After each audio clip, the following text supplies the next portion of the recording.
Hi everybody, my name is Beatriz de Castro. I'm a political economy and philosophy student. I'm also part of Tulane's ethics ball team that works with the Murphy Institute. And I'm gonna give Tulane's land acknowledgement. We acknowledge and pay tribute to the original inhabitants of this land. The city of New Orleans is a continuation of an indigenous trade hub on the Mississippi River, known for thousands of years as Bolbancha. Native peoples have lived on this land since time immemorial, and the resilient voices of Native Americans remain an inseparable part of our local culture. With gratitude and honor, we acknowledge the indigenous nations that have lived and continue to thrive here.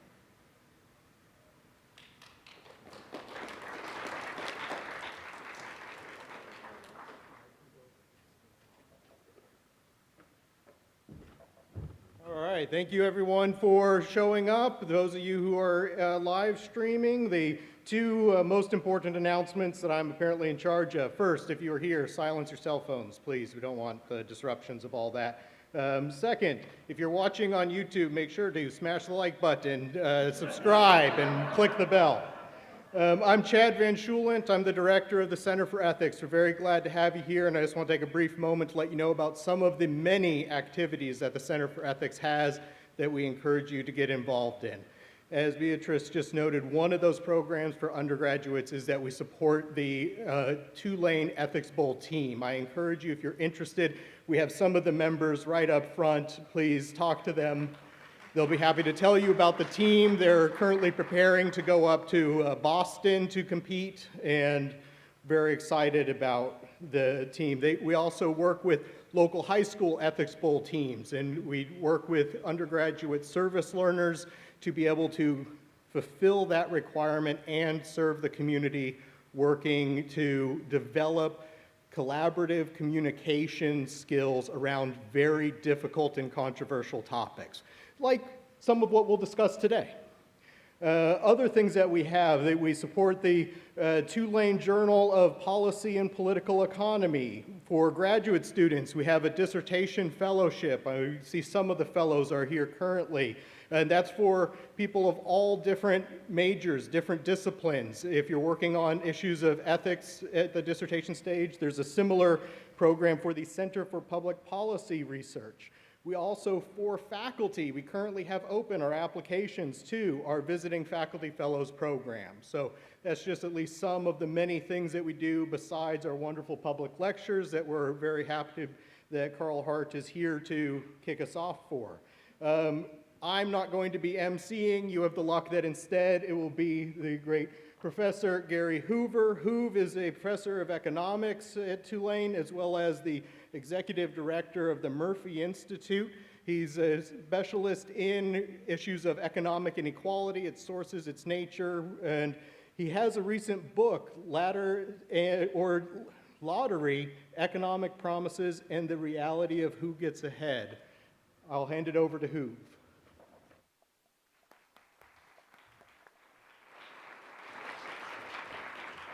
Hey everybody, I'm excited that you are here. I'm excited that our guest is here, and I'm really impressed that there is a contingent of Tulaneans and community folks who are not outside at the football festivities, that you found your way in here to be otherwise entertained and enlightened by Dr. Hart. So let me tell you just a bit more about the Murphy Institute and its programs real quick. We have 2 degree programs here. We have a bachelor's degree in political economy, and we have a master's degree in political economy with emphasis on data analytics. We have 3 centers. We have the Center for Ethics, and one of the things that the Center for Ethics does is bring people like Dr. Hart here today. We have a Center for Public Policy Research. We're going to be having a huge conference coming up soon, and we have a Center for Law and the Economy.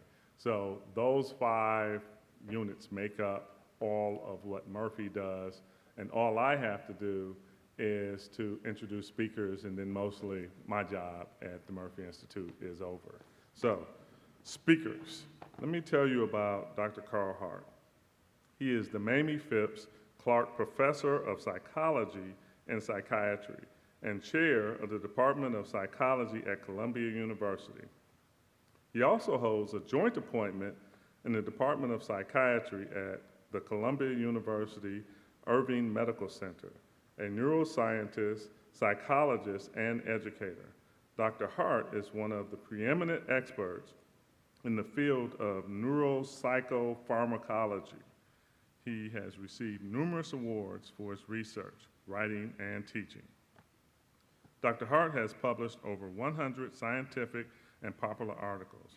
In 2022, the American Association for Social Psychiatry recognized his contributions with the Abraham L. Halpern Humanitarian Award for his advocacy on behalf of human rights and drug policy. His book, High Price, was the 2014 winner of the Penn/E.O. Wilson Literary Science Writing Award.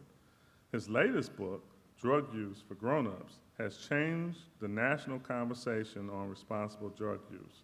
Dr. Hart continues to contribute to national and international conversations on drug policy, public health, and social justice through academic research, public engagement, and policy advocacy. Dr. Hart's lecture today is sponsored by the Murphy Institute Center for Ethics, Tulane School of Medicine's MS program in bioethics and medical humanities, the J. Richard Williams Sr., MD, 1931 Lecture Fund, and Tulane University's Department of Psychology. I assure you his talk will be much more interesting than that introduction, but you didn't come here to hear me. Dr. Hart, take it away. Show us all. Help me in welcoming Dr. Hart.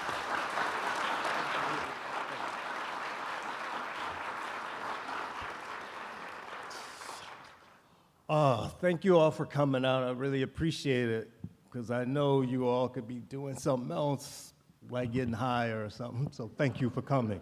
I really appreciate it. This is, I've been to New Orleans quite a bit, but I haven't been here since 22.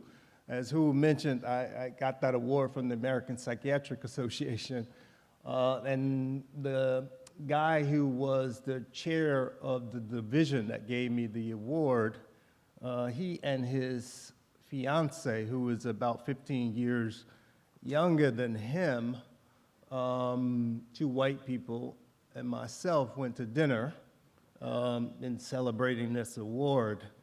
His fiance went to the bathroom and she was followed by a couple of women who thought that I was trafficking her to her fiance.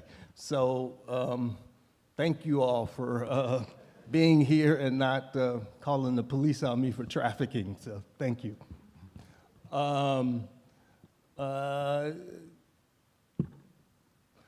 I talk about the subject that I'm going to talk about today, sometimes I feel like it's like trying to explain to people that laughter is good. You all feel me?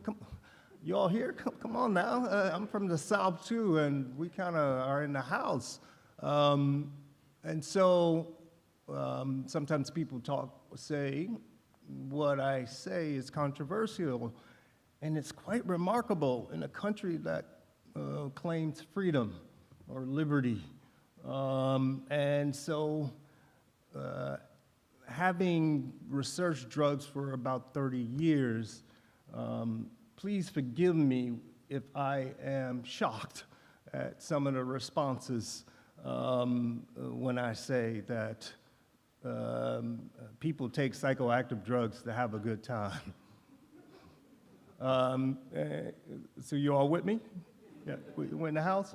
Okay, so all right, the talk is called Drug Use for Grown-Ups, where liberty, policy, and science collide. Actually, they kind of explode, but let me just kind of tell you the format. The format is simple. I used to think that policy followed science. You know, like we learned something, and then so therefore we We learn something with empirical information, not anecdote. And then we make policies to try to make sure that the population is safe. But it doesn't actually work that way. The way it works with drugs, policy happens before we have information. And hysteria typically kind of parades as evidence and information. And so the talk will be like that. I'll talk about policy. I'll use a couple drugs that I studied, methamphetamine, cocaine, and I'll talk about cannabis and a little bit about heroin or opioids in terms of policy, the policy surrounding those drugs. And then I'll talk about the science, and then I'll have some thoughts about liberty. And then we'll open this thing up, and Hoove and I'll have a discussion, and then you guys get a chance, okay? So if you will, come back with me to the mid-1980s. In the mid-1980s, well, between 1984 and 1988, I served in the Air Force. I did 4 years.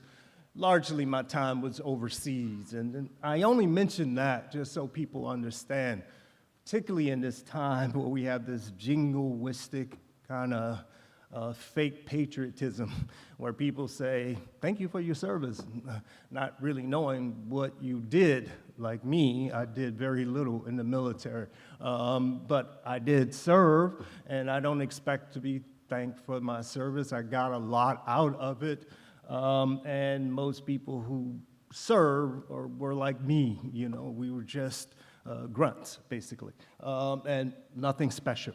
It was what we do is what we all do in terms of service. So just understand that I tell you that so you understand that when I got out in 1988, I wanted to continue my service to the public. In 88, around that time, one of the major things that was happening was crack cocaine. Before crack cocaine was a major issue in the United States, cocaine itself was kind of glamorized, beginning particularly in the late 1960s and all the way through the early 80s. And cocaine was seen as the drug for the wealthy people, people who had expendable income.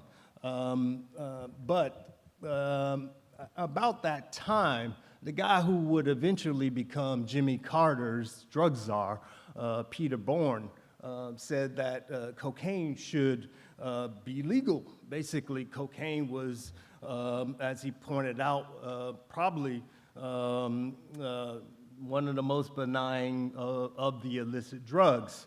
And he was saying that at least a stronger case could be made for legalizing it as legalizing marijuana. He would eventually be fired from being Jimmy Carter's drug czar because someone took a picture of him snorting cocaine.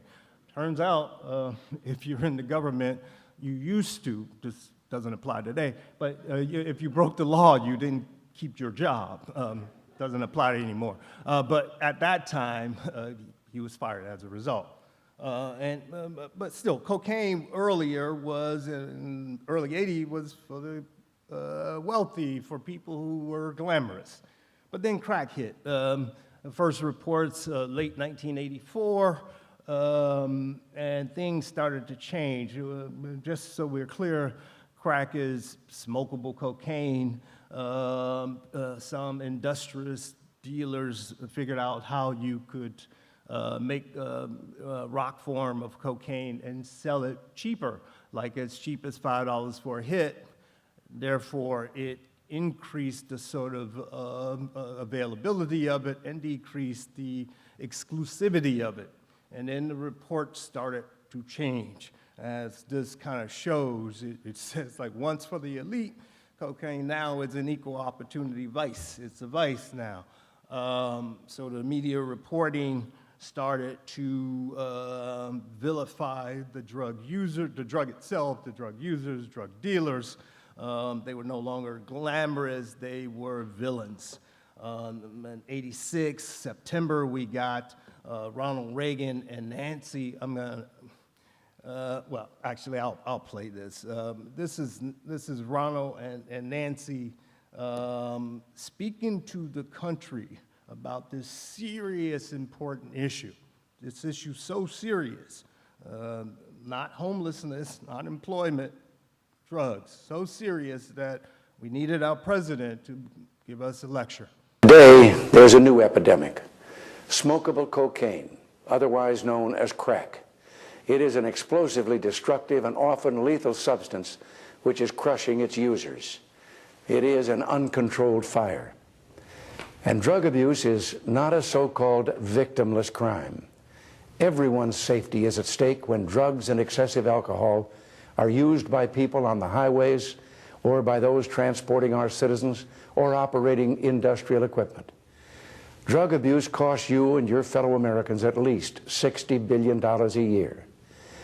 From the early days of our administration, Nancy has been intensely involved in the effort to fight drug abuse. I'm especially concerned about what drugs are doing to young mothers and their newborn children. Listen to this news account from a hospital in Florida of a child born to a mother with a cocaine habit.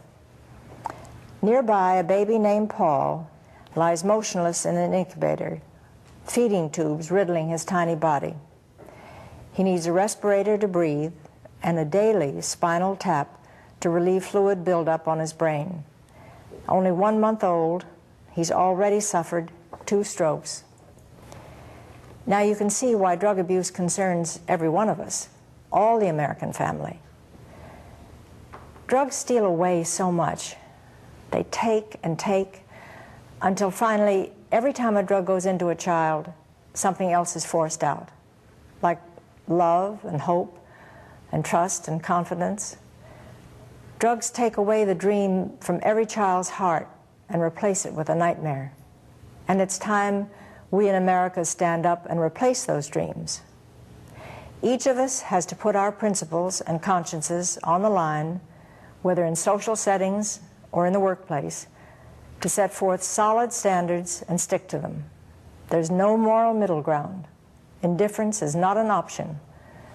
We want you to help us create an outspoken intolerance for drug use. So this video it nicely kind of encapsulates the kind of mood or the feeling in the country. And I just want to be clear that it wasn't just Republicans, it was Democrats, it wasn't just white folks, it was black folks, it was everyone in the country who felt as if crack was the enemy. It was the thing that was destroying the country. And so we said that crack was uniquely addictive. Only one hit, in many cases, people were saying was enough to make people get hooked or addicted. We said that the effects were unpredictable. So unpredictable, crack killed 2 young athletes at the peak of their powers. Len Bias was the #2 pick in the 1986 NBA draft. He got drafted, went out, celebrated, and he died. And they said it was crack cocaine that killed him. A week later, Don Rogers, who was the previous year's Defensive Rookie of the Year for the Cleveland Browns, he was out celebrating and died, and crack cocaine was blamed. We were concerned about the violence that crack caused in its users, and of course, we were concerned about the effects on developing fetus, crack babies, as they said. So this was the sort of atmosphere when I got out of the military in the mid-1980s, mid to late 1980s. As a result of this sort of feeling, this belief, Congress did what Congress does. It passed the law. It passed the now infamous crack powder laws called the Anti-Drug Abuse Act of '86 and '88, but it's known as the crack powder law. This is the law that punished violations for crack cocaine 100 times more harshly than violations for powder cocaine. One of the things that it did that we don't talk about as much is whenever we pass these new drug laws, it's always the first thing is increased funding for sort of selective occupations, largely law enforcement and other sort of groups. That's the number one thing that this thing really did, but we kind of focus on the differential between crack, the punishment differential between crack and powder. In this law, too, that was one of the things that when I read this law today, one of the things that was in the law was that the country would become drug-free by 1995. That was written in this law as well. Incredible. But it's okay. That happened, this law, and then what we started to see were the people who were being prosecuted for the law at the federal level. This is a federal law.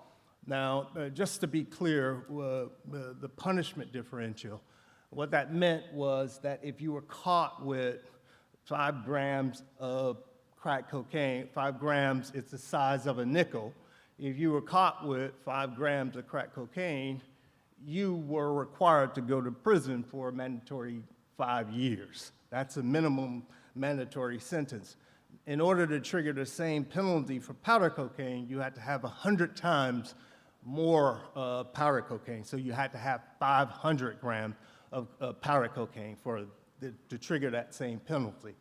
Now, one of the things that we noticed early on, as early as 1992, I say we, I mean the country, I didn't notice this at that time, was that the people who were overwhelmingly prosecuted were black, even though black people were not the major or the primary users of crack cocaine.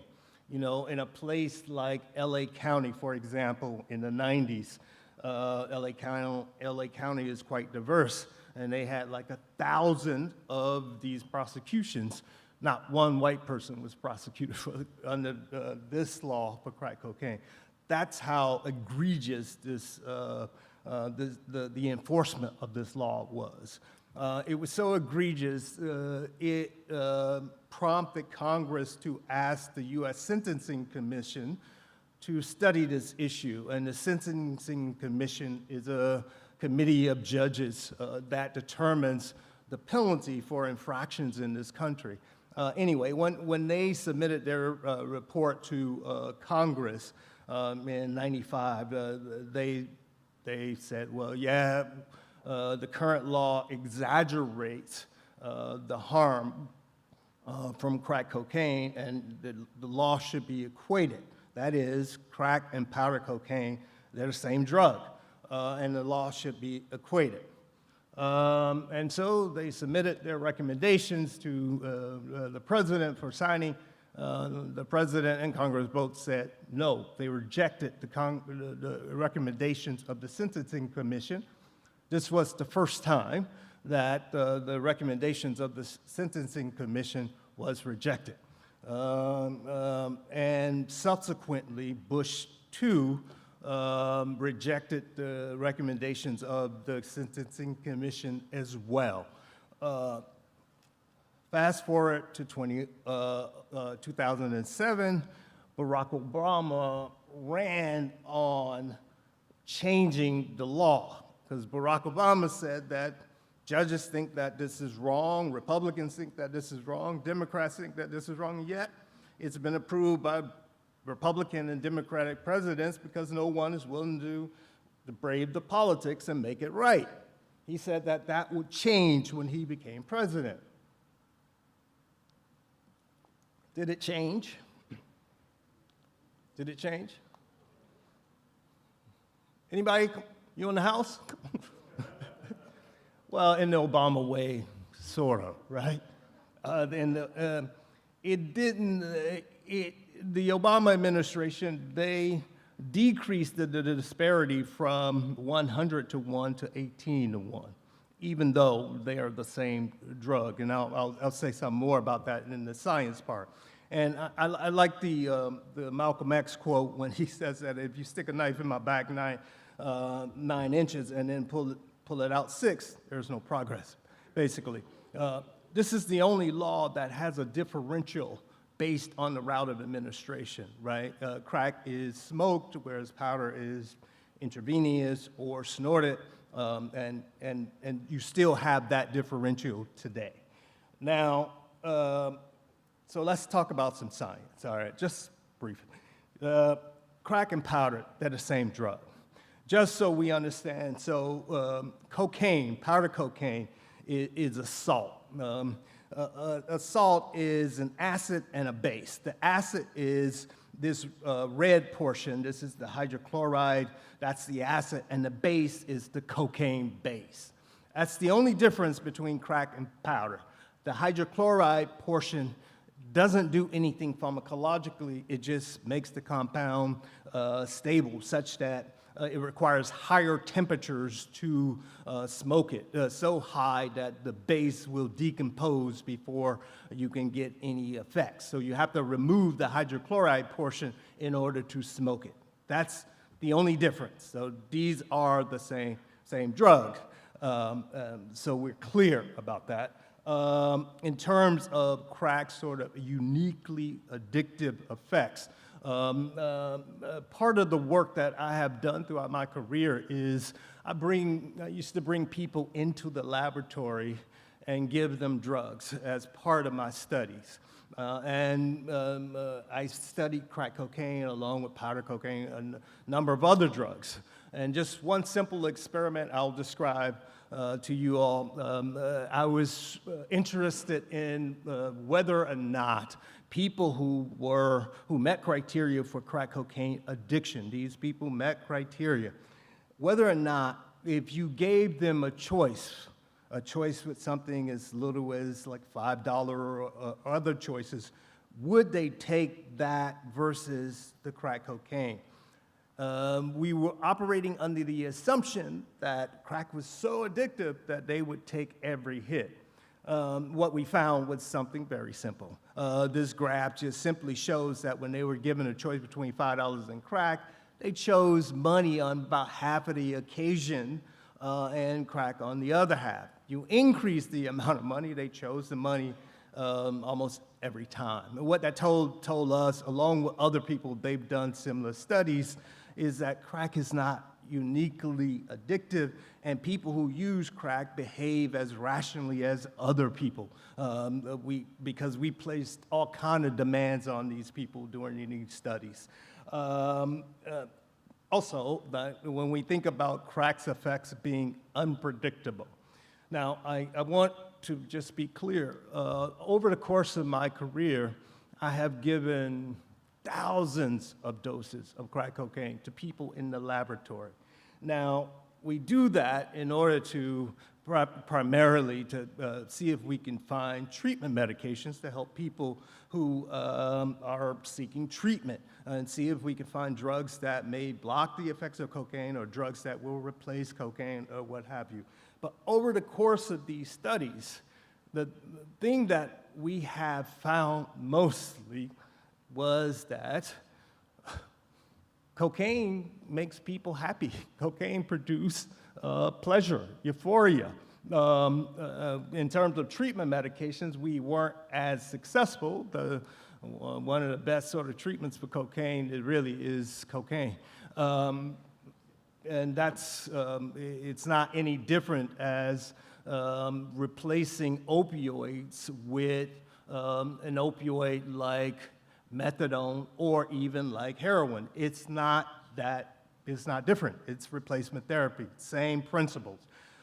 Another thing that what we found was that cocaine's effects are lawful. That is, as you increase the dose on the x-axis, you get increasing effects. But you also, you can get tolerance, all of these sort of things that you see in pharmacology with any drug. So crack cocaine behaves, responds like any other drug. Its effects, as we say, are lawful. And we've discovered this from giving thousands of doses of crack cocaine. Just so you understand, your tax dollars support that kind of research that is going on around the country as we sit here now.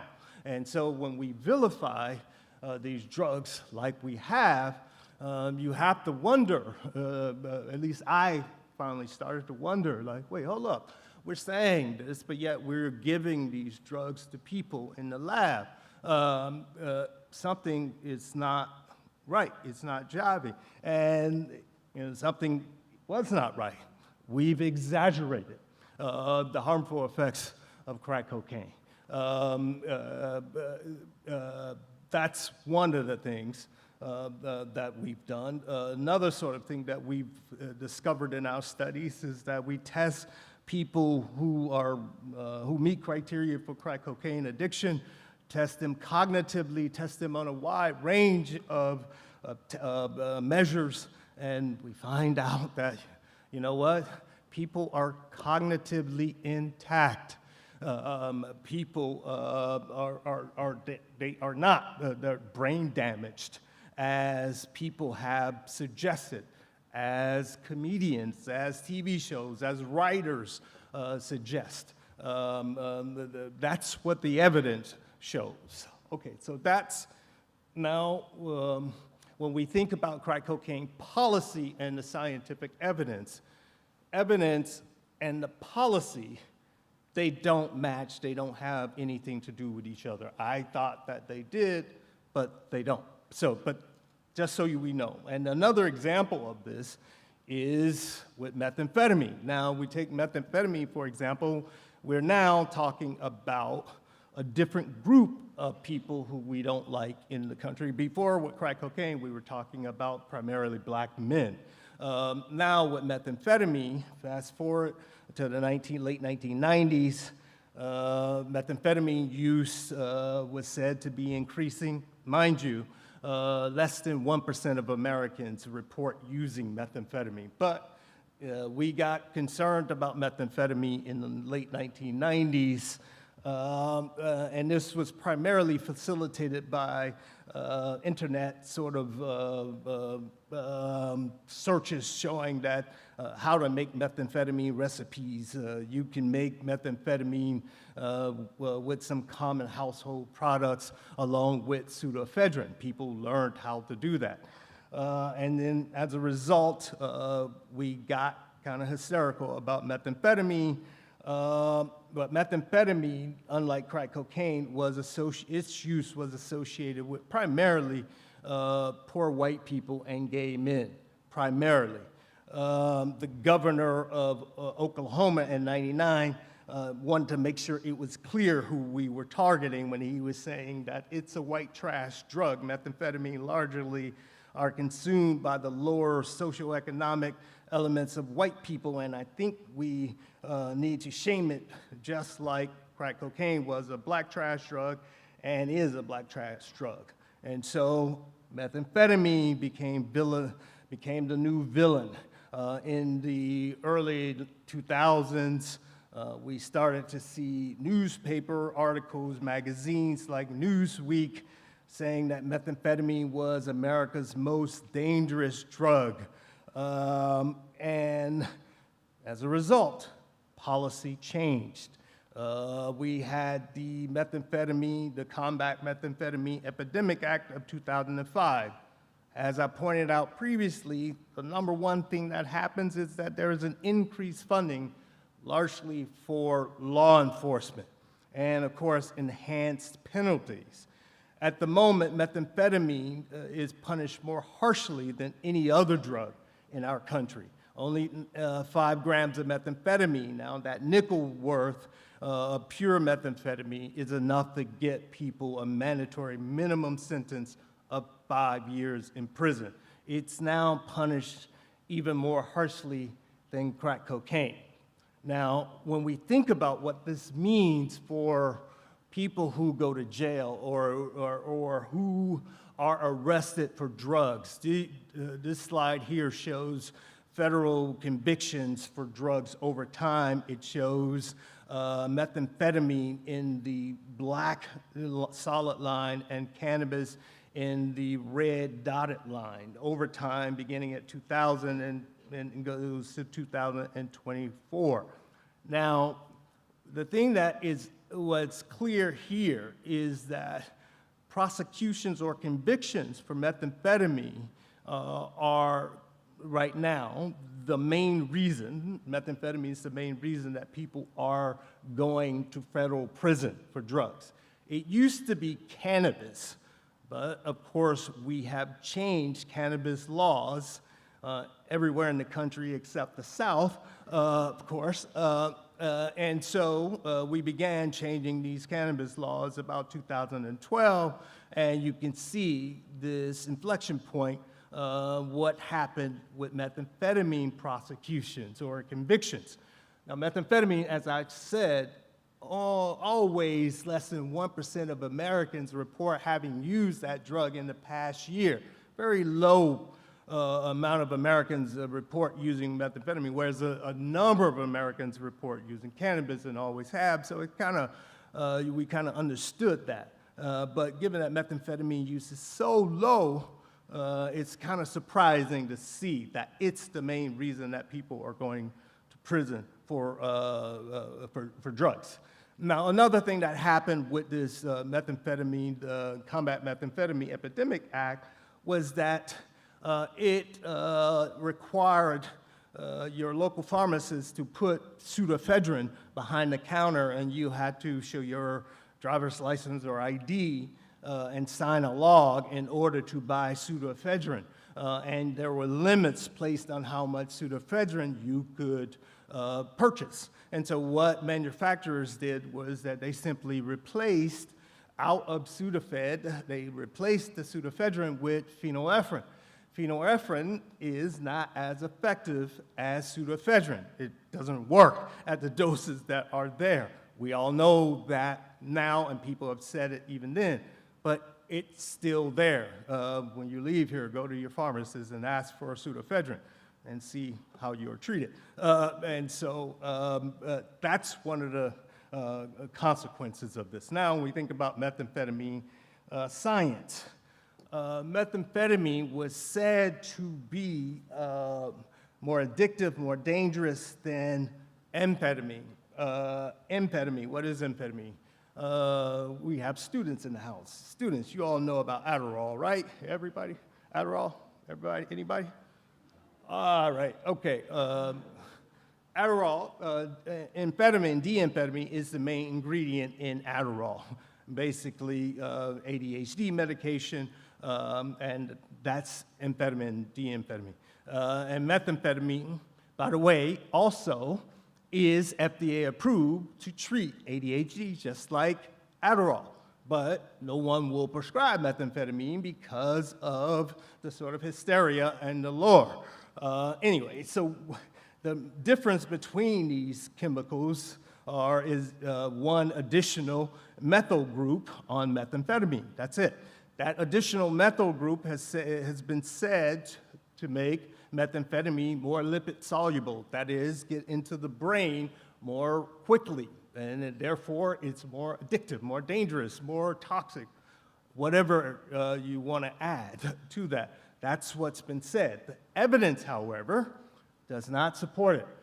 We and other people have done studies in which double-blind studies where we've given these drugs to people, both drugs at different doses under double-blind condition, and we've tested their cognitive performance, their mood, blood pressure, heart rate, all of those sort of things. And the drugs they produce nearly identical effects.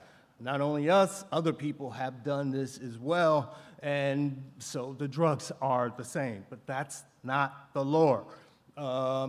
Another sort of thing, methamphetamine is not uniquely addictive as was said.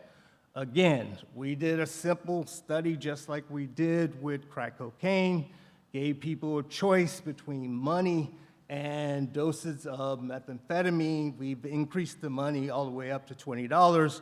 When you do that, you can see this is the number of choices for the money. People take money nearly on every occasion. Some people have said, yeah, well, they're just taking the money in your experiments so they can go and purchase methamphetamine after the experiments are done. Maybe so. but that's their right. They earned it, right? And that also demonstrates that they are exercising some inhibitory control, some delayed gratification, all those things that we said are good, right? And so the point is that methamphetamine is not uniquely addictive.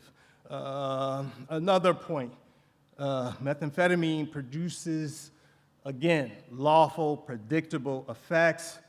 These are just different doses of methamphetamine on something like systolic blood pressure and subjective ratings of euphoria.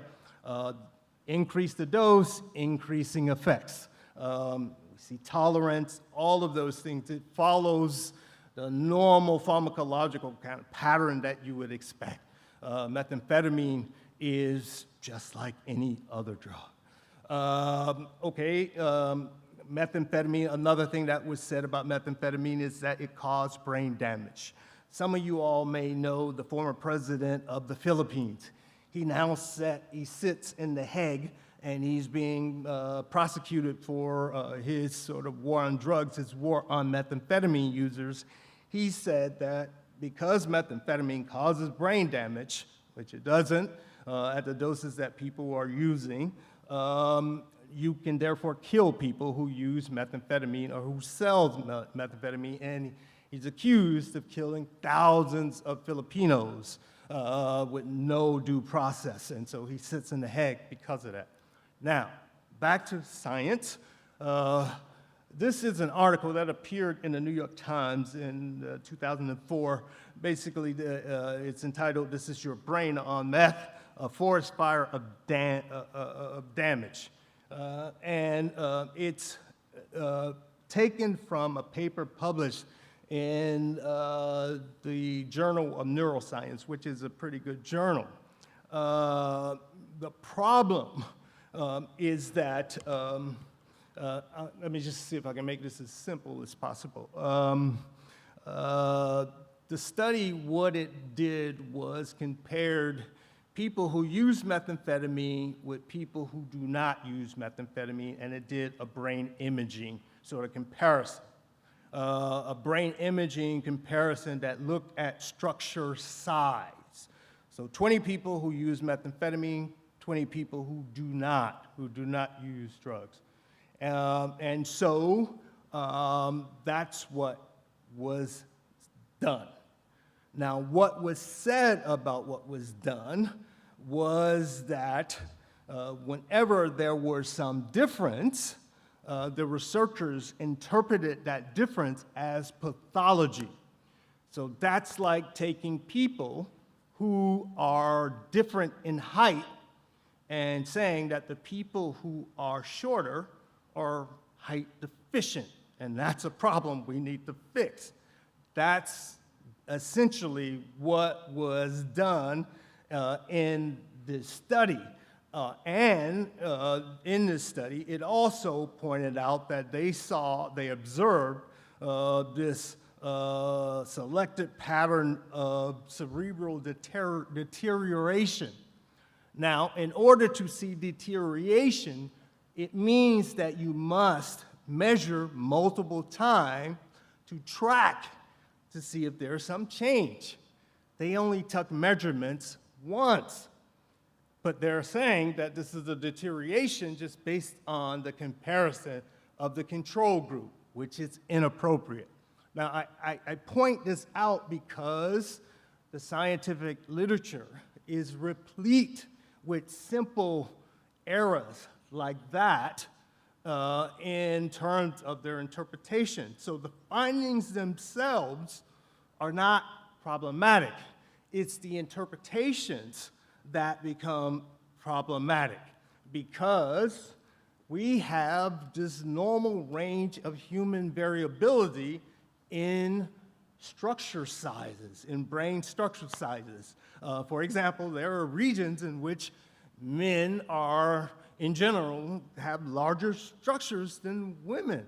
But we wouldn't say that women, well, not in polite company, we wouldn't say that women are somehow pathological for having a smaller region, would we?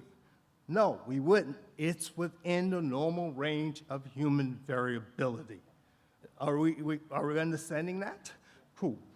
I published a paper reviewing the literature on brain imaging and methamphetamine in humans to highlight this, to point out where these problems were and to point out what the problem was. And essentially, the methamphetamine users' cognitive functioning fell within the normal range for their age and education when you do those appropriate controls.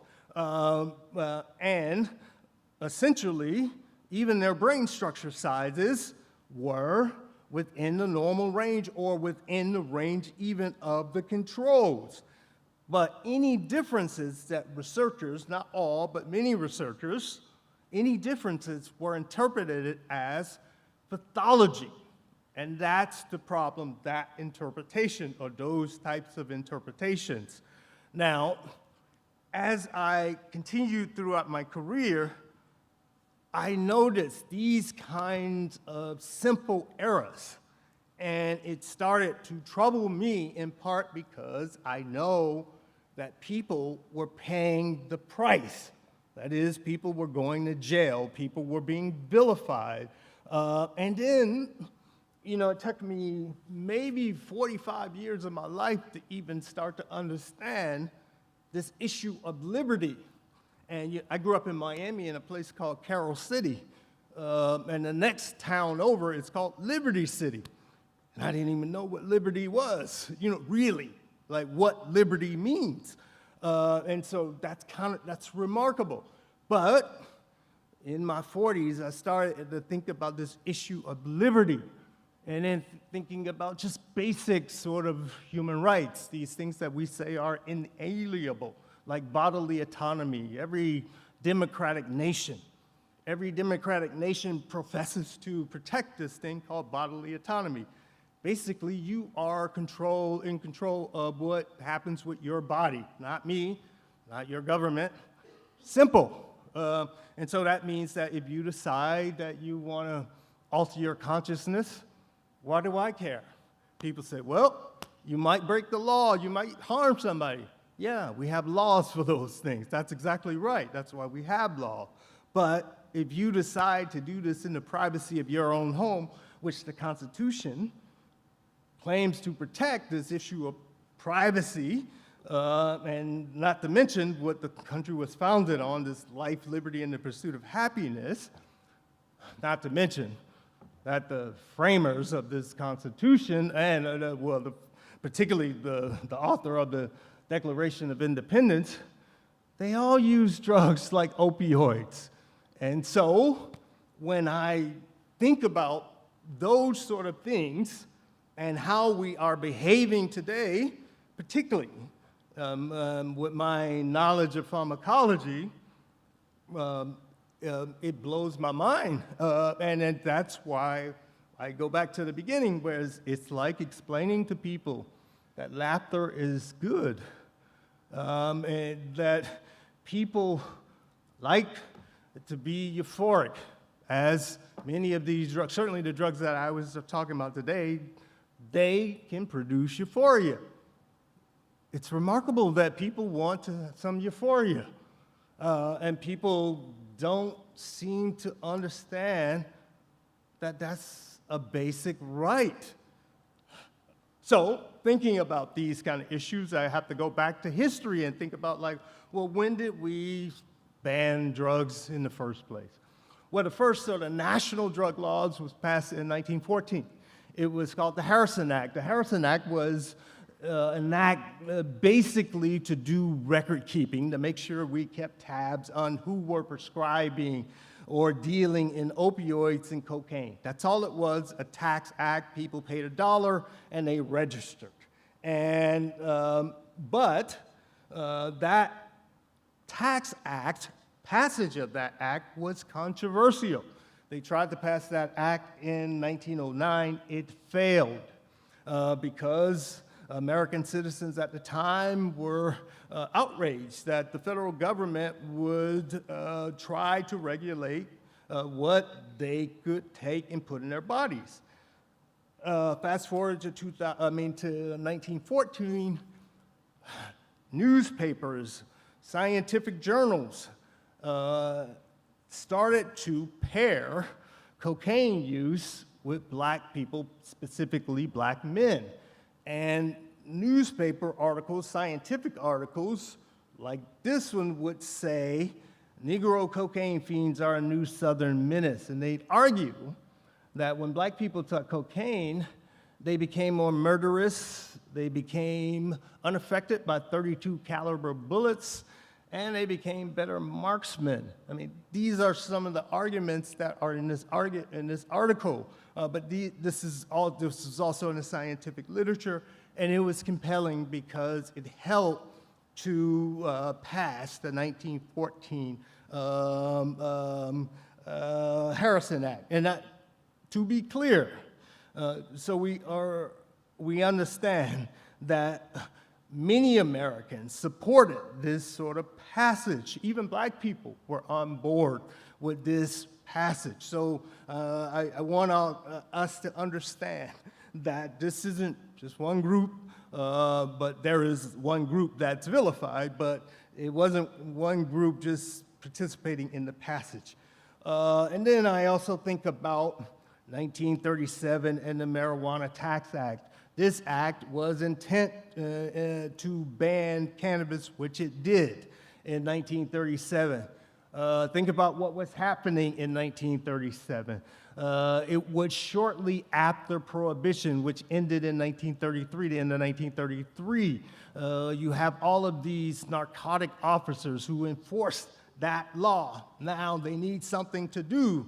And so they need a new mission. Marijuana was their new mission. And we banned marijuana at the federal level. But in New York, our mayor at the time, LaGuardia, he smelled the rat. And he said, no, something's fishy here, because he had been a representative from New York in Congress previously, and he had read studies on cannabis, and so he did not believe it. He commissioned a study in New York, which is called the LaGuardia Report, and it took like 7 years to publish. In it, the conclusions was basically the evidence used to pass the Marijuana Tax Act was exaggerated, and that marijuana was not the villain that it was made out to be. 1944, the LaGuardia Act was passed, and it was a huge document, and even by today's scientific standards, it was good work. But we did not do anything about it in New York until 2021, which was 77 years later. We in New York legalized cannabis for adult use in 21, and the state has not fallen apart. Colorado, Washington, they did it in 2012, and a growing number of other states did it in the intervening period. You guys still have not legalized cannabis here, right? But as I drove in, I saw that you can get THC-infused drinks and that sort of. It's remarkable. These inconsistencies are just remarkable, that we live with. And it's remarkable because people paid a price. People went to jail. People's lives were destroyed as a result of these shenanigans in order to make sure we have funding for select members of our society. That's the real reason. And in order to get that funding, you must pair this kind of drug use, this thing, with undesired groups, and then you can commence behaving in ways that we are behaving today, for example, like blowing up ships in the Caribbean. Remarkable. And with the justification that they're bringing drugs. You still get due process, basic human rights, right? So these are the kind of things that are happening. But now, I'm going to end shortly here, but I have to say something about opioids because I know that's the new thing that everybody talks about and everybody's concerned. All right, so this is a line graph. I've been showing these line graphs.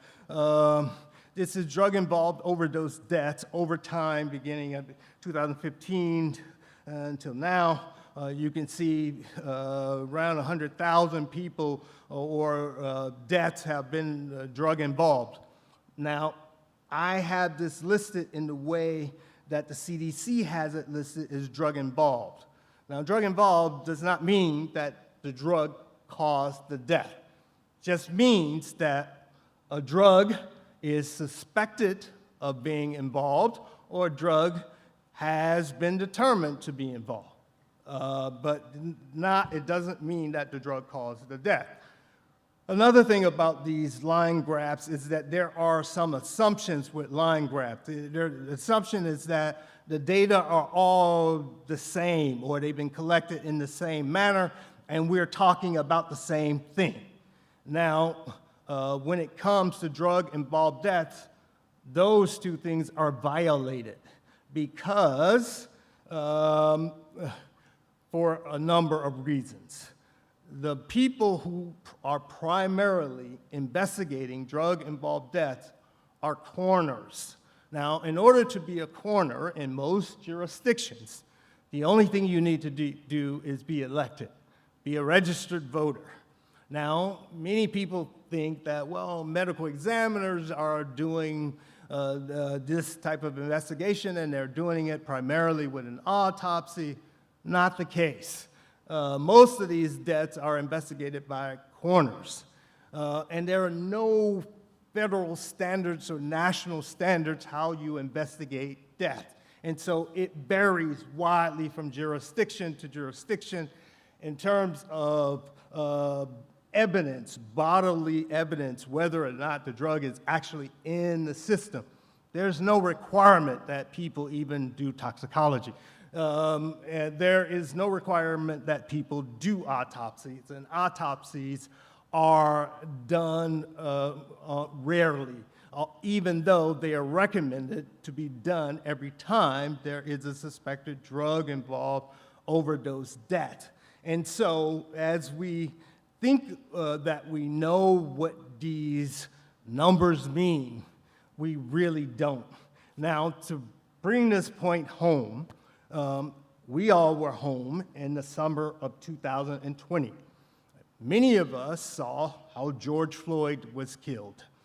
Now, George Floyd had in his system nicotine, he had methamphetamine, fentanyl, and cannabis. Originally, they said that George Floyd died from an overdose. But then we saw the video and we saw that Derek Chauvin choked George Floyd to death. Now, on his death certificate, methamphetamine and fentanyl are contributors to his death.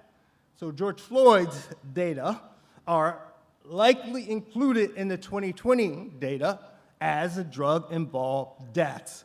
And so that's what's happening thousands of times across the country in order to make sure that Americans fear drugs, specifically opioids.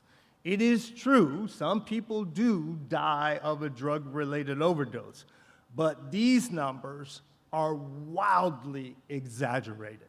And if you don't believe me, just ask for the evidence, as I have been doing, and they won't give it to me. So just ask for the evidence. And I think I'm gonna end with my take-home message, and then we'll have a discussion. I hope it was enough to give you all some things to talk about. So as I think about drugs throughout my career, I used to believe that drugs were illegal because they were so dangerous to the population and we were protecting the population. And that's why they were illegal. Because of their unique pharmacology, that's why they were illegal. I no longer believe that based on evidence today. The main reasons that we have drugs be illegal is because there is a lot of money in making drugs illegal. As we think about the opioid situation today, there are so many different people's hands in the pot, from pharmacists to coroners to law enforcement, we know, to scientists, to so many people's hands are in the pot. And so as long as we have that situation where we are paying people to be complicit, we will have these laws. That's why I'm asking you all to think about liberty and the principles that we all claim to believe in. Just simple liberty. How one would arrest or vilify someone for what they are putting in their own bodies. Now, we do this in part because of this engineered association between that drug or some drug and a despised group. And it kind of eases the American sort of conscience about trampling on people's rights. As we think about what we're watching on our television sets today, as people's rights are being trampled on, and who is being vilified. This situation today has its feet in the way we have dealt with drugs. So I'm asking you all, as you hear people vilify people who use some drug, calling someone a crackhead or something of that nature, I'm asking you just to ask them, why do they vilify people for what they put in their bodies? Just something as simple as that. It's a simple ask. And I'm asking you to think about some behavior that you engage in which someone may object to, even though it's your body. Thank you for your time.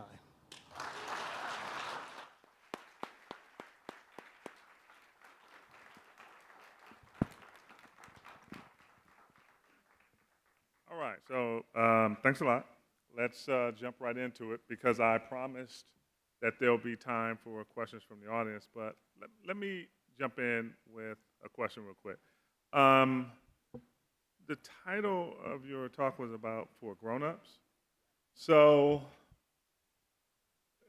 if I'm 17 years old and 364 days, I don't have agency.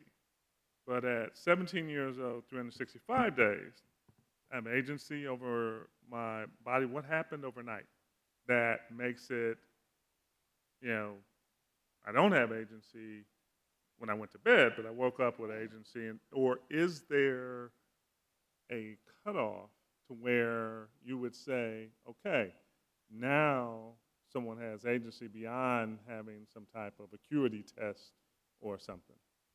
The age thing. So I went into the military at 17. So I had to have my mother sign because I wasn't 18. And that's just the way that the law is. It's just that's what the society has decided. There's not anything magical about 18, although there is this thing, this theory that has become like evidence. For example, people talk about the prefrontal cortex not being developed until early 20s and so forth. Yeah, it's one of the last sort of structures to be fully developed, if there's such a thing, because we're always developing. I don't think that has any bearing on this because there are people who are younger, who are teens, who have a lot of practice with something like inhibitory control, whereas there are adults who still can't do inhibitory control very well because they haven't had as much practice. And so I don't think there's anything magical about the age myself. But if it's grown-ups, right, if we're saying what distinguishes when someone becomes, I'm just going back off the title of your talk. No, that's all right. That's a different question. Someone needs to have... No, that's a different question. Okay. So the title of the book is Drug Use for Grown-Ups. I understand the country in which I live and where I'm selling books.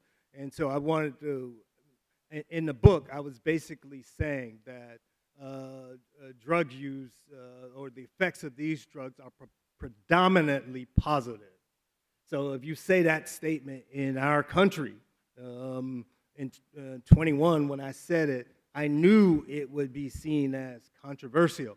Controversial just means that people are too lazy to think about evidence. That's all it means. And so it doesn't, now I knew that would be the case, so I had to point out that I'm talking about drug use for grown-ups, and I defined people who I was talking about, people who are responsible, people who take care of their responsibilities, families, and so forth.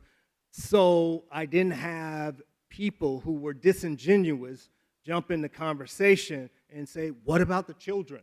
You know, as if, you know, so like children have parents and their parents have sex. And so no one's saying, why are you having sex? You have children. Or aren't you afraid your children might engage in sex? But when it comes to the drugs, that's what they say. And so that's why I said drug use for grown-ups to deal with the disingenuous people from the start. Sure. Look, this is sponsored by the Center for Ethics here in the Murphy Institute. Is there any evidence or possibility that drug-induced euphoria could impact people's morality? Could because someone is happily drug-induced, their moral compass is more towards being more moral and ethical towards their peers? Or, as you said, will anyone on drugs just become villains and engage in every type of immorality possible? Yeah, we have examples in our society with alcohol. Think about people who drink alcohol. Sometimes people who drink alcohol might behave in ways that they wouldn't otherwise behave if they weren't intoxicated. So certainly there's a possibility that people might be intoxicated and behave in ways in which they regret. That's a fact. We think about people who go on spring break. This is a college. Sometimes people sleep with people and they regret it, and they'll be like, shit, well, but it was spring break. And so they regret it. Sure, that certainly can happen with drugs. The wide range of possibilities exists with drugs as with any other behavior. They are not unique. Mm-hmm. Well, let me switch up, and then we're going to open this up to you folks, because, you know, we could just sit here and talk the whole time, but no one came here to hear me. They really want to just talk to you. But let me ask you about this, the future. There was a time when there was only powdered cocaine, and then somebody came up with this thing, crack cocaine. And then there was a time when there wasn't this, and then this new manifestation of that thing showed up. Do you predict or see a time where we're sitting here now, and in 2030, there's a new thing, right? The same way at some point there was not crack cocaine, and then there was, and any insights into where that new unknown thing might come from? Yeah, so there was always smokable cocaine. So people called it freebase at one time, but people always knew how to smoke cocaine. Crack just made it more widely available and easier. And yeah, every now and then there are, I mean, particularly as you ban drugs, humans, they are industrious, and they figure out ways, other sort of chemical modifications to try to achieve the effects that they seek. So sure, absolutely. That's a concern. That's one of the reasons that it's nice for me to think about drugs that we know about, and if we regulate those drugs, not ban them, but regulate them, I think that's a smarter approach. Yeah, that's interesting. And I promise that this is it for me, and so, and then we're going to let the audience get on. Right, we had you said prohibition, right? And I'm thinking back to the period where alcohol was made illegal, right? But then that prohibition was repealed, right? Yes. What's the difference? What's happening here that didn't or can't or won't happen in that case? So prohibition was repealed, as you know, during the Great Depression. And the promise was that Americans would no longer have to pay income tax because the sale tax from alcohol would be so great that you all wouldn't have to pay income tax. And so with that promise, people voted to repeal prohibition, one, and people were still drinking even during prohibition, but it was a lot more dangerous because of the adulterants that were placed in illicit alcohols. Some of those adulterants were placed there by the federal government. And so people didn't stop drinking, and people will always find ways to alter their conscience. People will always get high. All right, let's do this. There are some people who have microphones. Do not try and take the microphones out of the hands of the people. See what happens when you try and take the microphones? They will hold the microphones, and if you just raise your hand, we'll let Dr. Hart try and get to as many questions from you folks. The first hand I saw come up was right here, so let's, don't worry, don't take the microphone. Yes, Mr. Hart, Dr. Hart, I've read your book. I was very impressed with it. I'm completely behind it. I read it in 2021. I worked in a residential treatment center for 5 years. It's called Odyssey House. I'm not going to cry. I agree that there is a financial incentive to residential treatment places. But I've met people who are really struggling to give up the 3 big ones: crack cocaine, methamphetamines, and heroin. And in your book, I didn't see anything where you addressed what you do about folks who can't use drugs like grown-ups. And I would like you to address that, please. Yeah, thank you for the question, and thank you for reading the book. I try to address that issue, and I thought I did, in that I say that drug addiction has very little to do with the drugs themselves. Many of the treatment programs focus on the drugs as if the drug is the thing. When you think about the symptoms that people have to endorse in terms of addiction, there are 11 symptoms that vary widely. And people, from one person to another, they endorse a different set of symptoms. And so those are the things that treatment folks, should work on. For example, let me just, I thought I addressed this issue also when I talked about heroin. In the United States, we like to say things like, we're doing everything we can to help people who are on opioids. And it's just simply just not true. And I use the example of Switzerland, the Netherlands, the UK, Spain. I use the examples of places that, for example, who have heroin clinics where people who are addicted to heroin can go and get 100% grade, pharmaceutical grade of heroin as part of their treatment. But they also have a social worker, nurse, psychiatrist, internist. The majority of the people in the Swiss clinics, one of the ones in which I did a sabbatical in, the majority of those people are working, and they are productive members of society, and more importantly, they are happy. And in the United States, in our scientific literature, we don't even acknowledge that that literature exists, and that literature has existed for nearly 3 decades, and it continues to grow. Our neighbors to the north of us have programs like similar, not quite, but similar. So our neighbors to the north has acknowledged this. And so treating addiction is not that complicated. It only becomes complicated when you become moralistic. If you become moralistic about it, it's complicated. But if you're not, and you let people choose their treatment, and you support people like they do in Switzerland, it's not complicated.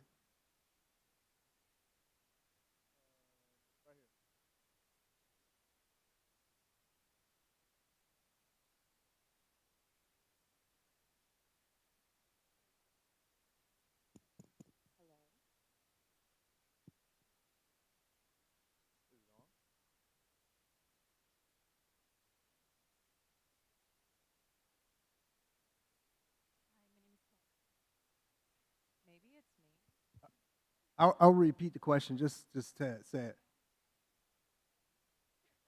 that mic just worked. He just talked into that mic. So my name is Carol,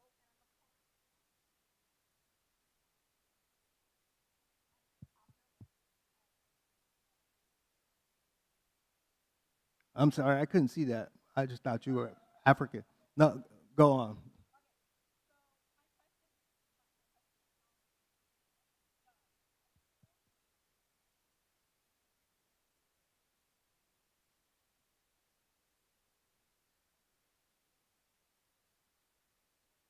can see as a Black and Latino person is the U.S.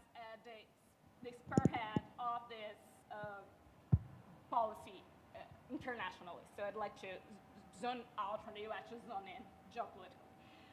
But as strange as it might sound, before I have never seen like so many people using drugs as I've seen here, like this Adderall usage in college campus. I didn't see that, even attending like public university in Brazil and then doing my master's in criminal science in Brazil. So for a decade, really, I didn't. So as my peoples, since I'm Black and Latino, my peoples are seen as the problem internationally. I'd like you to please to address how do you see the prevention at home so there might not be such a demand from those drugs coming in. I don't know, how do you see the prevention part at the national stage, considering the role of the United States in demonizing my peoples? That's it. I'm sorry, where are you from? Brazil. Where? Brazil. Okay. So you said you didn't see much drug use in Brazil. There is a lot of drug use, but I've met more people here Yeah. using drugs than I've met in my country, which was like blind mode. Yeah. I'm so- not saying there is no drug. It's This okay. is the problem there. It's But okay. I just wanted to be clear so I could. Okay. So think that leave some space for the possibility that maybe you were sheltered in Brazil. So the best cocaine I've ever had, Brazil, by far. Yeah, best cocaine in the world, even better than Colombia. Now, and people are using drugs in Brazil. I go to Brazil a lot, and so that's just not people, we vilify South America, particularly Colombia and now Venezuela, because that's what we do in America. We are racist in some respect, and that's what that's about. That's whether it's drugs or something else. Now, this notion of prevention, you know, it's what you have to think about what you're trying to prevent, because when you talk about prevention, it's like saying that you're trying to prevent an orgasm. Or how do we stop people from orgasm? You know, it's like if people are seeking and enjoying drug use, what's wrong with that? They're not harming folks, or nothing's wrong with that. So when you think about prevention, I think you're talking about prevention in terms of abuse or addiction, that kind of thing. But you hope if we had better education, for example, we teach people some things about, like people get harmed from the adulterants in the illicit drug market. If we as a society would have some supportive services so people can go out and have their drugs tested to make sure that there are not adulterants in their drugs, so they can get education about what doses that they should be using, what routes of administration, how to use these things, all of that kind of real education. What's the time course of effects so people don't expect an effect too quickly and keep putting more in the system.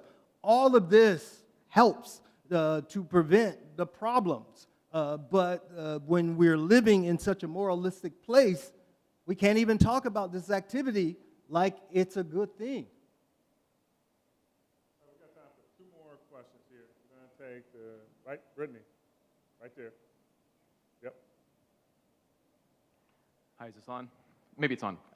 Thanks so much for coming and talking with us. I'll get right to the point. So I graduated in high school in 2005 in a place called West Virginia. Some years before, one of the first pill mills in America opened up in Portsmouth, Ohio. And the place where I lived in West Virginia became basically the site of a controlled experiment in the extensive prescription of high-powered opiates to lots of people in the population. So a lot of the things you say about the drug treatment, about how we can conduct drug treatment, were basically conducted in this sort of form, right? It was highly regulated. Certain amounts were given to certain types of people. Purity was guaranteed because it was produced by pharmaceutical companies, et cetera, et cetera. And it has permanently ruined, in many ways, many of the towns and cities in the Ohio Valley where I grew up. So I guess I'm just curious. You said a little bit about heroin and a little bit about opiates in your talk, and it had to do just with sort of debunking the death statistics. I just wonder if you can talk a little bit more about concretely what rampant heroin addiction has done to America. My dad was a heroin addict. I've had many friends who've died of heroin overdoses. It's very bad stuff, right? And I think anybody who's ever been around this sort of knows this intuitively. I'll just say one more thing. In the city where I lived in Huntington, West Virginia, basically all city services have been retooled to be just used to treat drug overdoses. A huge amount of the public budget is now used to just sort of distribute Narcan, fire services, ambulance services. I'm going to ask you to so ask me a question because you made a lot of statements Yes. that does not have factual information to support. So stick with one line because this is too important to not answer you Sure. right. And so stick with one line of question because this notion. Ask the question. I'm setting up a question, and there are certainly facts that are a part of it. My question is basically this: your argument seems to be pointed at something like we need to loosen the regulation on as many drugs as possible, including things like opiates, because this is what liberty means, so on and so on and so forth. And I guess I just want you to respond to, that there was a moment, especially with regard to one of these top 3, as one of the earlier questions was, right? Like one of these big drugs that is very powerful and really rampant in our society. We had this experiment with this sort of thing, and it was OxyContin, and it was the prescription of this stuff to a lot of people, and that seems to me like something that I just want to hear you say something about that in the question of legalization. Yeah. What a question. Has that been good for us? That's not even a fair question. Has that been good for us? Let's just talk about oxycodone and West Virginia. We think about West Virginia and we think about the depressed population. We think about all of the problems that are in West Virginia. And long before drugs were there, you had these problems in West Virginia. The water, all of these problems in West Virginia. That's number 1. 2, when we think about OxyContin and oxycodone, I know the story. The thing that happened was that the pharmaceutical company, they got their drug scheduled at a lower schedule, at Schedule 3 instead of Schedule 2. And they paid a fine, they paid a price for that. That's a fact. That happened. Now, in terms of, is OxyContin uniquely addictive, or if it's some new, potent, powerful opioid? Of course not. It's about like morphine. It's about like heroin.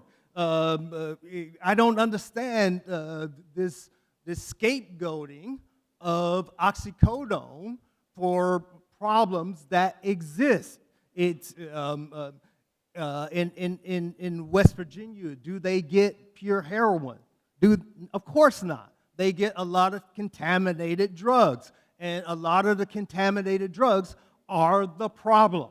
I don't even know if you can get heroin in West Virginia anymore. You have a lot of contaminated fentanyl in West Virginia. Fentanyl is more potent than heroin. And if people think that they have heroin and they have fentanyl and they take the same amount that they would with heroin, that could be a problem. But that's not the drug problem. That's a problem of our enforcement and what we're doing. And that's a problem of ignorance, us not making sure that people understand what they have. Now, in terms of the jobs in West Virginia, or the lack thereof jobs, we need to make sure that people have jobs in West Virginia. I don't know what else to say. You know, I'm sorry about your father, but trust me, people who are addicted to opioids, they will be the folks who probably are less likely to have an overdose because they will have tolerance to opioids. I worked in a heroin clinic for a while. I've been around heroin. I've taken heroin. I know these things too. I mean, this thing that parades in the public of heroin being this monster, it's just simply not true. It's just not the case. It's true that people have problems. That's a fact. But we have to really get to the bottom of people's problems. And scapegoating a drug is not going to solve anybody's problems. One last quick one. The young lady was almost standing up, but you got to make this fast. You can't say it in a minute or less than a minute. Don't try and take our mic. Yes, sorry. Hi, my name is Nicole. I'm an undergrad psych student. I'm also a Venezuelan immigrant. So you're talking about the cyclical effect of like pairing crack with blackness and pairing meth with gay men and white and poor white men. And so now we're seeing that with Venezuelan immigrants and drug trafficking, even though drug traffickers are less likely to, Venezuelan immigrants are less likely to be drug traffickers than US-born citizens. And so the data does not support these correlations and has not supported these correlations. How do you, in your daily life, speak to people that have been indoctrinated by making these correlations despite the research saying otherwise? Because I am at a loss. Well, you're joining me. I'm at a loss, too. My mother is going to have her 85th birthday here soon, and I can't get my mother to stop vilifying drug users. And she knows what I do, and so I'm at a loss, too. That's why I was trying my damnness to try to ask people to do something very simple. Just deliver to other people their liberty. That's it. If we deliver people's liberty, we allow people bodily autonomy. If we simply do that, then it takes away this sort of disingenuous creating of enemies. And that's what we've done. We have this disingenuous creation of enemies based on people's bodily autonomy. And we have allowed it as a society. If people want to alter their consciousness, why do we care? As long as they're not preventing others from doing the same or breaking the law otherwise. So we have to make sure that we fight for people's bodily autonomy. That's the only way that I can see it. Look, let me do this before we wrap up, and before I even finish up and thank Dr. Hart. This doesn't happen without the dedicated work of everyone here at the Murphy Institute. So what I would like to do, and I would like you to also do, is would you please acknowledge the staff? They're the ones in the back with the name badges on. And I always want to acknowledge the staff and all of our, watch this, all of our Murphy affiliates. If you are somehow affiliated with the Murphy Institute by postdoc, teaching, something else, please just stand up for a second. Let me show you the other people who are our Murphy affiliates around here. But most importantly, he's not going anywhere, right? So all of you who didn't get to ask a question, I'll hold him here. He's not going to leave, but we have to wrap this up, especially for those who are live streaming. So, help. Uh-oh. Just one. Hey, One final. You always can. This is your show. Right. I just want to ask people to think about people go skiing. Skiing, particularly on black diamond sort of courses, can be really dangerous and people can hurt themselves. But yet people still do it, and we haven't banned that activity because we understand that in life there are risks, and that makes us human, and we engage in those risks. And drug use is just like that. I can't guarantee you that there will never be any harm or any injuries. That's just like saying that we shouldn't have people drive cars anymore, because every year 40,000 Americans lose their life on the highway. But we haven't banned driving. But yet we ban drugs. And we haven't, well, I'm in the South, we haven't banned guns. They're designed to kill people. And I'm having to argue that it's our right to use a drug to be happy when you allow the sale of guns. This is a sick country. There you go. Thank Dr. Hart for his time here. And feel free to come on up and ask questions. That concludes our time. Thank you all for coming, too. Really appreciate you.